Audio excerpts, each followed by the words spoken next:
आज तक फिजिक्स में जितनी भी चीजें हमने समझी हैं, we have a clear idea कि भाई हमारे नेचर में होते हैं 4 fundamental types of forces.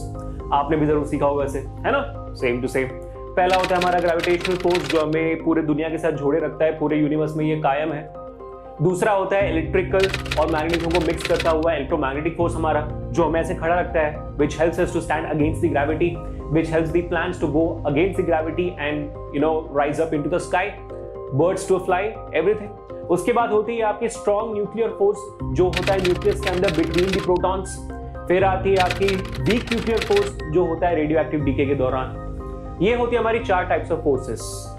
But शायद ऐसा अब इसके आगे होगा नहीं।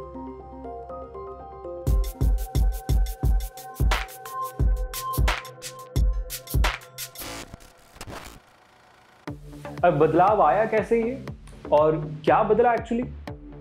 बस इतना हुआ कि 4 फंडामेंटल फोर्सेस के बदले शायद 5 फंडामेंटल फोर्स हो सकते हैं। Yes, the scientist of the Fermi lab have discovered a new force of nature. शायद. Now what they are saying is there is a subatomic particle called as muon. ये जो muon है ये बहुत दिनों से डिस्कवर्ड है ऑलरेडी। और ये muon का काम क्या है? Muon is basically something like electron, but it is pretty heavy और it behaves like a mini bar magnet। जो हमारे नॉर्मल मैग्नेट्स होते हैं ना, उसकी तरह रिएक्ट करता है। इसका मतलब उसकी तरह से वो रिस्पॉन्स करता है, रिएक्ट करता है। इसका मतलब ये है कि वो जो हमारा muon है वो एक छोटा सा मैग्नेट है, उसका एक अपना मैग्नेटिक फील्ड होगा। तो ये जो मैग्नेटिक फील्ड है वो किस तरीके से अफेक्ट हो सकता है? वो तभी अफेक्ट होगा ना जब उसके आसपास कोई और मैग्नेटिक नेचर का डिवाइस होगी, यानी कि एक दूसरा पार्टिकल हो जो मैग्नेटिक हो, तब उसके साथ इंटरेक्ट करेगा, अट्रैक्शन रिपल्शन होगी, मैग्नेटिक फील्ड बदलेगा नहीं बदलेगा, जो भी हो सकता है। करेक्ट। लेकिन फर्मी लैब के अंदर जब इसी मुऑन को रखा गया वैक्यूम में, तो उसकी मैग्नेटिक फील्ड बदलने लगी। हाँ, वैक्यूम में रखने के बाद मुऑन की मैग्नेटिक फील्ड बदलने लगी। तब दिमाग में आया साइंटिस्ट के ख्याल ये कि जब वैक्यूम में रखा गया, इसके आसपास कोई पार्टिकल्स नहीं है, तो इसकी मैग्नेटिक फील्ड बदल कैसे रही है? तब समझ में आया about something very amazing called as a quantum field. Quantum का मतलब आपको पता ही होता है भाई, क्वांटम का मतलब होता है छोटा, फोटॉन से बना हुआ फील्ड, पूरा का पूरा।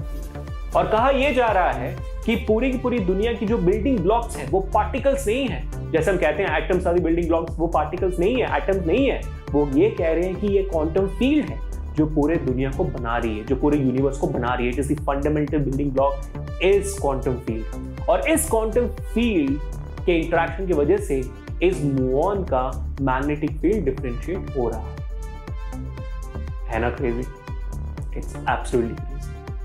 किसी भी चीज का डिविएशन हम पता कैसे करते हैं? अगर उसका कोई स्टैंडर्ड हो, उस स्टैंडर्ड से जितना दूर जाएगा उतना ज्यादा डिविएट करेगा, है ना भाई? रास्ता 10 किलोमीटर होता है, 10 किलोमीटर से जितना दूर जाएगा उतना ज्यादा एडिशन होती है, जितना कम जाएगा उसका सबट्रैक्शन होता है। There is a reference point for everything, that's what we call it a standard in the scientific world. तो वैसे ही पता कैसे चला हमें कि मुऑन की मैग्नेटिक फील्ड इतना डिविएट कर रही है जब उसे वैक्यूम में रखा गया था? Because of quantum field. क्योंकि उसका एक अपना स्टैंडर्ड होता है कि भाई मुऑन की इतनी मैग्नेटिक फील्ड होनी चाहिए आइडियली, ठीक है? तो जब वो डिविएट कर गया तब समझ में आया कि भाई कुछ ना कुछ गड़बड़ जरूर है। और ये जो एक्सपेरिमेंट है हुआ था 2001 में ब्रूक हेवन में इन न्यूयॉर्क। और जब उन्हें डिविएशन दिखा तब उस दौरान इतनी हमारी एडवांस टेक्नोलॉजी नहीं थी कि इस चीज को कंफर्म कर पाए, इसलिए उन्होंने फर्मी लैब में भेजा। और फर्मी लैब ने अभी इतने सालों के ऑब्जर्वेशन के, इतने सालों के एक्सपेरिमेंट्स के बाद उन्होंने ये पता लगाया कि हाँ बिल्कुल सही कह रहे हो आप, डिविएशन तो जरूर है। लेकिन सबसे सैड पार्ट यहाँ पे ये है, टू क्लेम एनी डिस्कवरी, ये जो डिविएशन है from the standard theory, at least 5 standard deviations होनी चाहिए according to the scientific theory. According to claim और डिस्कवरी 5 स्टैंडर्ड डिविएशन जितना डिफरेंस होना चाहिए। लेकिन ब्रूक हेवन के डिफरेंस को मिलाकर और फर्मी लैब के डिफरेंस को मिलाकर ये पूरा जो स्टैंडर्ड डिविएशन है सिर्फ 4.2 के लेवल तक आ रहा है, 5 तक पहुंच नहीं पा रहा है। हाँ, तो इसका मतलब ये है कि अभी कंफर्म नहीं हुआ है कि भाई ये जो क्वांटम फील्ड वो एक्चुअली एग्जिस्ट करती है कि नहीं करती है, और ये क्या मैग्नेटिक फील्ड जो फ्लक्चुएशन है वो क्वांटम फील्ड की वजह से हो रहा है कि नहीं हो रहा है। So it might still be a fluke और it might not be. What do you think? Was this session interesting for you? Let us know in the comment section. Hit the like button, share this, subscribe to the channel and press the bell icon for more Spectrum sessions. Until the next time or a different Spectrum special video. Peace.